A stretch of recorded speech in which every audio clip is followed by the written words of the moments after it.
We dismiss history at our peril. Liberty Nation Radio with Mark Angelides.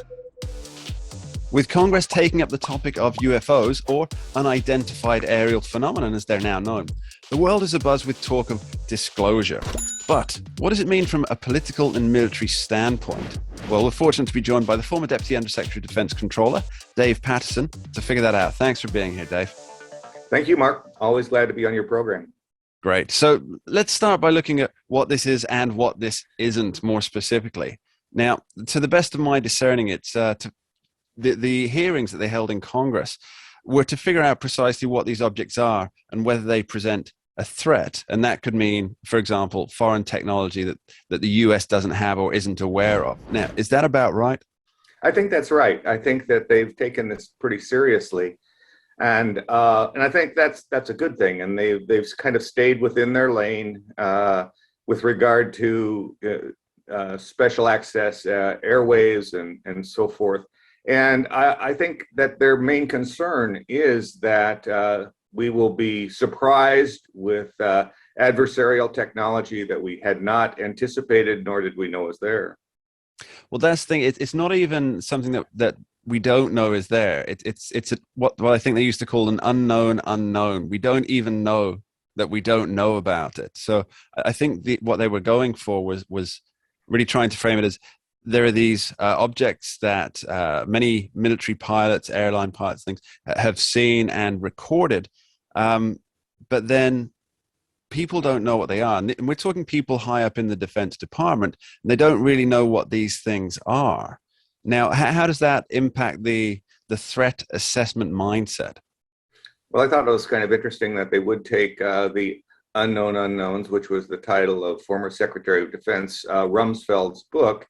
Exactly. But it's true. I mean, there are things that we simply don't know what they are and don't know why they're there, or what makes up their capability. And again, I think that the most important thing is that we're looking at this from a national security perspective, and a lot of what takes place that people see, I think, can be chalked up to particular sensor artifacts.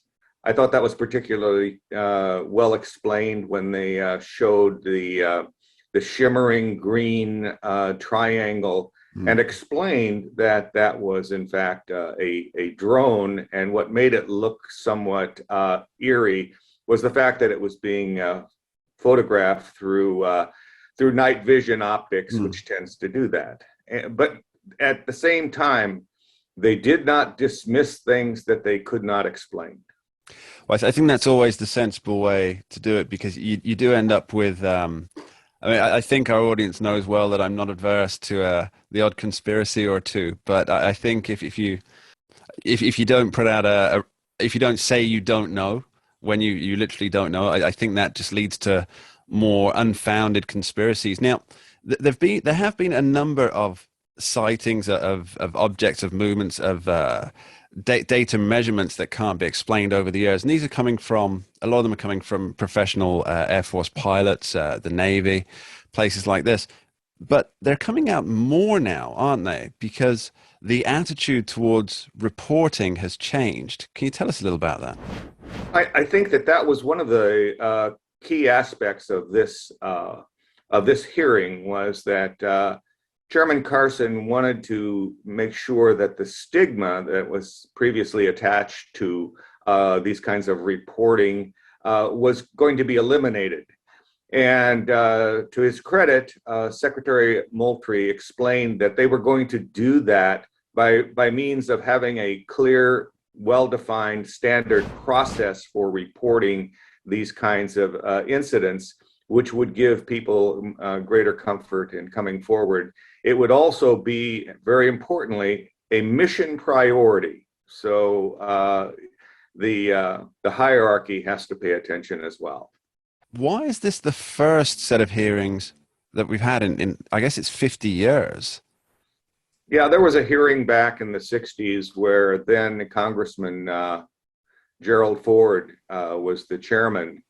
And he was a little bit miffed by the Air Force's flippant attitude, as he put it, toward these sightings, but it actually didn't go anywhere because there was no follow-up.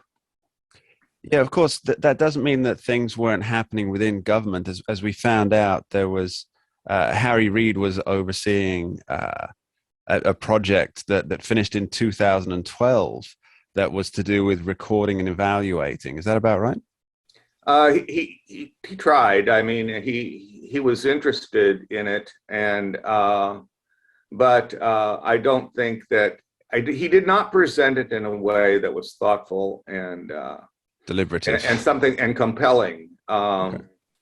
Now, there's always a political angle to talk of UFOs or UAPs. Now, in most election cycles, candidates they say that when they're in power, they're going to go for what's termed in the UFO community as full disclosure. Now, I have a couple of questions on this. First is, if there was something to talk about, could they actually talk about it? That's question one. When they become president, like, for example, is the data under? If it existed, would it be under too many levels of secrecy or classification? And second, is it possible that there actually isn't anything to release to the public? Well, I think that President Trump was quite open and forthright about his views on all of this. But here is the problem. As soon as you start to get into any level of detail, accuracy, or and granularity, suddenly you've revealed your sources, methods, your technical capability. And those are the things that we need to keep quite classified. And so it's a fine line, Mark, that you have to walk when you talk about these things. I thought that during the hearing that they were quite open and came very close to being transparent. And in fact, Moultrie said that was going to be one of their chief goals, is to provide the American public as much transparency as possible while not revealing sources and methods. Yeah, transparency is always the watchwords. Dave Patterson, thank you ever so much for joining us. Before we leave, I'd like to leave you with these very important words. Klaatu, Barada, Nikto. Mark, always glad to be with you. Have a great day. Cheers.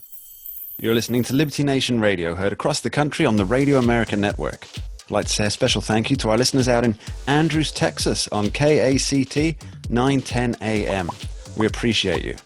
Now don't go anywhere. Later in the show, we discuss Governor Hochul's attack on the First Amendment.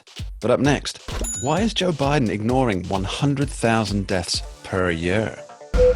We dismiss history at our peril. Liberty Nation Radio with Mark Angelides.